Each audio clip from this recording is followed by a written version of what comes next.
This video is brought to you by America First Insight. Help support the growing conservative movement by becoming a member today. And if you want to support this channel, you can also use the code REAL when becoming a member. Thank you and enjoy the video.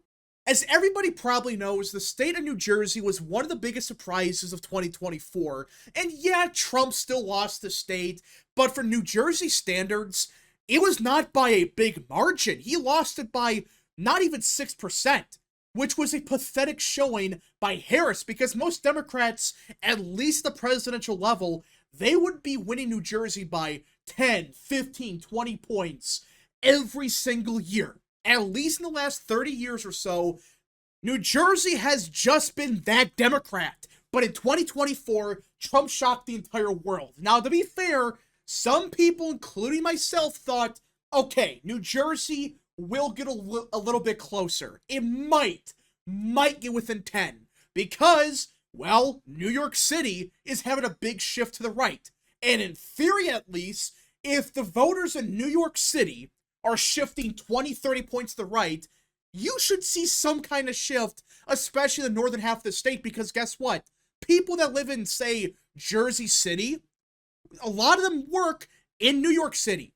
So that's why I thought, okay, there could be a shift to the right in the state, but not this 10, 15 point shift out of nowhere. It was such a massive shift that Trump won areas that no Republican has won in like 50 years, if not even longer. Some of these areas, especially the northern half of the state, have voted Democrat for 50, 60 years. So that's why what happened in 2024 was so shocking, how close it really was. And now we're to a point where we can start discussing New Jersey as a future swing state. Not that a Republican's gonna for sure win it in 2028, but there is a chance that if the trends continue, Republicans could actually flip New Jersey down the line. And in fact, there might be a very early predictor as to how things are really looking in New Jersey for 2028 and beyond. As this year, we have a governorship election, and I cannot believe I'm saying this, but I really believe that Jack Ciattarelli, the Republican candidate, can actually win. Now, I want to be clear about this. I am not saying that he's for sure going to win. I'm not saying it's a guarantee he's going to win by 50 points or whatever. Let's be clear about that. That's not an official prediction. But at the same time, the more we hear about this race, the more likely it seems that Jack Ciattarelli could actually pull off the upset. And as we get closer to the election, the likelihood of him actually winning is going up because the numbers are looking so bad for Democrats. The news on the ground is looking so bad for them as well. Ciattarelli is surging. Everything really seems to be shaping up to be a Ciattarelli victory. Now, of course, I'm not saying it's a guarantee. Let's be clear about that. I'm not making a prediction. I still think, as of now, Cheryl is the favorite, the Democrat candidate. But not by 15, 20 points. Could something happen? Sure. But as of now, with how things are trending, it's not looking good for Cheryl whatsoever. And the reason is, like I said, it seems like nothing is looking good for her whatsoever. I mean, just look at the mail-in returns for New Jersey, which, again, with early voting, just like voter registration, quick disclaimer, it can be misleading. You should not base your entire prediction off of mail-in returns because they can be incredibly misleading. You don't know who's actually voting, though we kind of do because New Jersey has party affiliation and stuff. But either way, look at this, okay?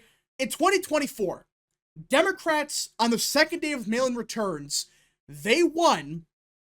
They were winning by 47%, okay? They were at 66%, and Republicans were at 19%. As of now, in the same time frame for this election, Democrats went down to 62% and Republicans went up to 25%. That's a 10-point shift in favor of the GOP. Now, obviously, Democrats are still going to win this mail-in vote. Obviously, unless something so crazy happens, they're going to still win it by a massive margin. But the point is, Democrats need to win the mail-in returns by such a large margin to win. Even in New Jersey, they cannot afford to have a massive drop-off. And right now, they are experiencing a massive drop-off. They're still at 62%, but that's a big difference from 2024 when they were at 66%. And Republicans right now, they went up from not even 20%, they were at 19%, to 25%. That's a 10-point shift in favor of the GOP. That's not a small 1% switch. And again, it's early, a lot could happen. But if you're the Democrat Party, it's like, wait a minute. Republicans, they're doing this much better in mail-in returns, when, in theory at least, they should be doing even worse, because it's an off-year election, and the Democrat Party is a party of high-propensity voters, meaning the average Democrat voter, they vote in every single election. It doesn't matter what it is, they're going to vote in everything, because there is a bunch of old-ass white people that are Democrats now. That's just the truth. They vote in everything. The Republican Party, meanwhile, they have become the party of low-propensity voters, meaning these voters, they might, once in a while, might vote in a presidential year. Maybe. Outside of that, they don't vote for anything. And that's why a lot of people thought the Democrats would have a huge landslide this year, which is still possible. Let's be clear about that. A lot of weird stuff can happen. But right now, the enthusiasm for Democrats, it's just not there. It's just not there. It's actually gotten worse since last year.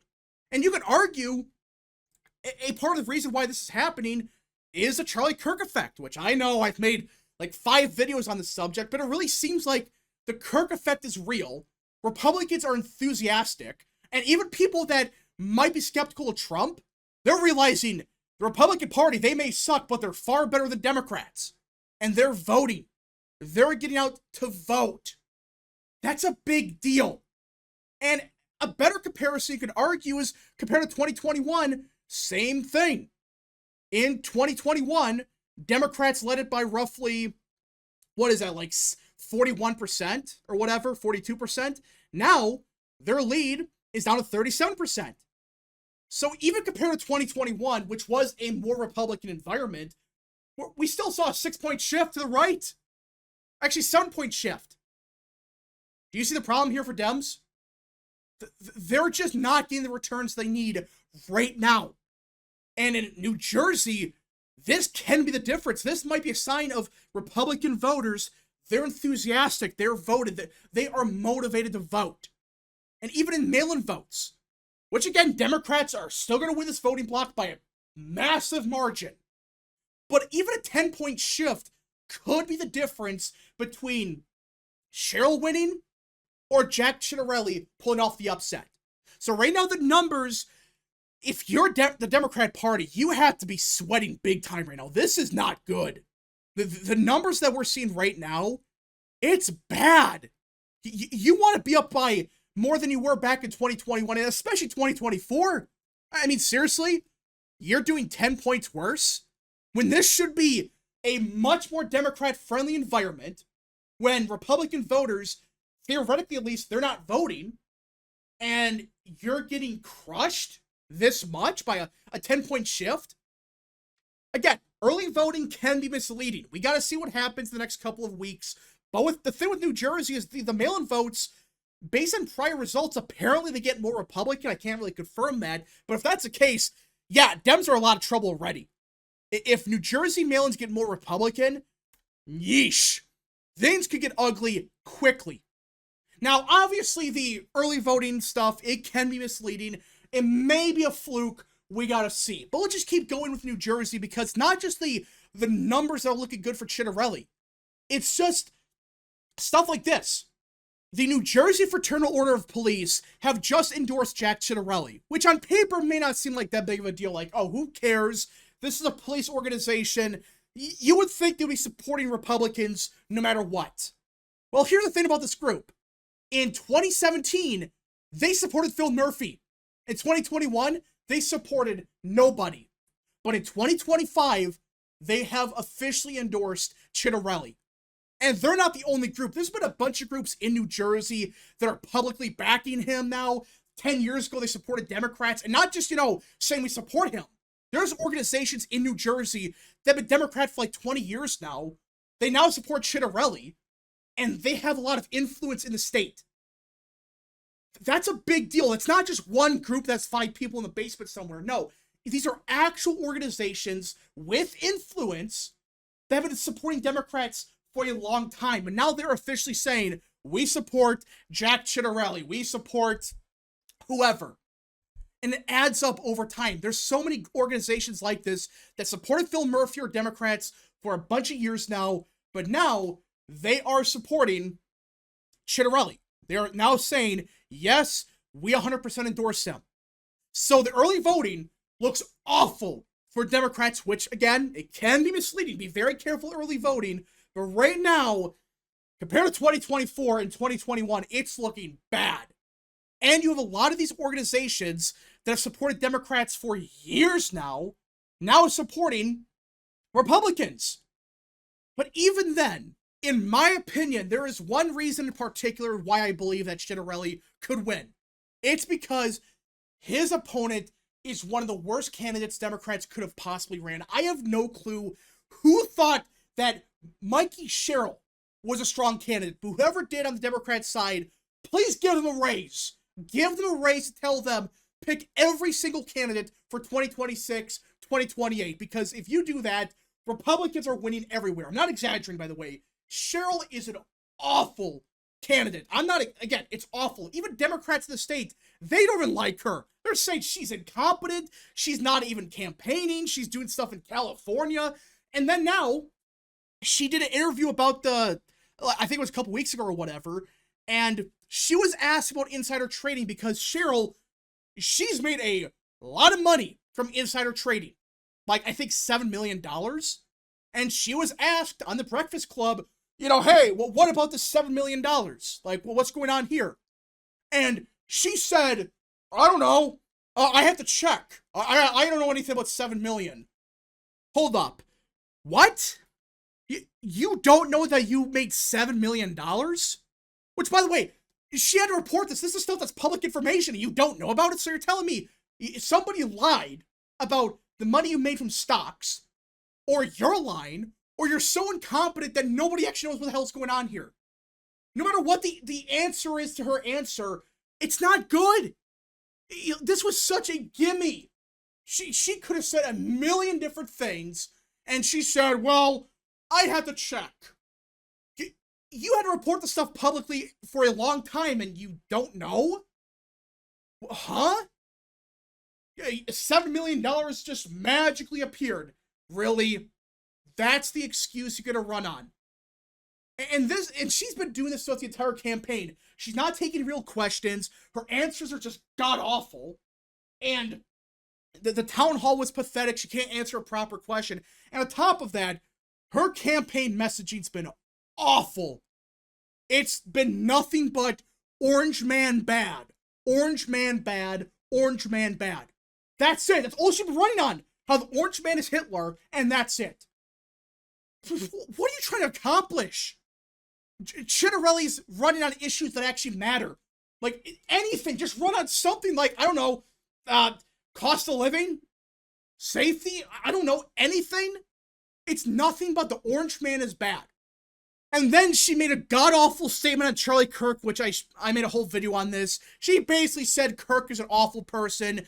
He's vile. He's anti-American. He's racist. He's sexist. He hates everybody. It's like, really? It was such a disaster for her. Even a bunch of Democrats are saying, what the hell are you trying to accomplish?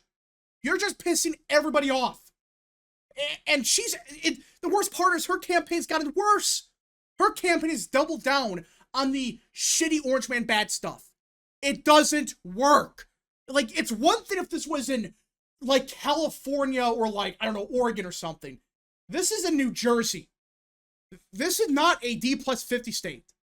This is D+6, D+5 against a very strong candidate running on stuff that people actually give a shit about.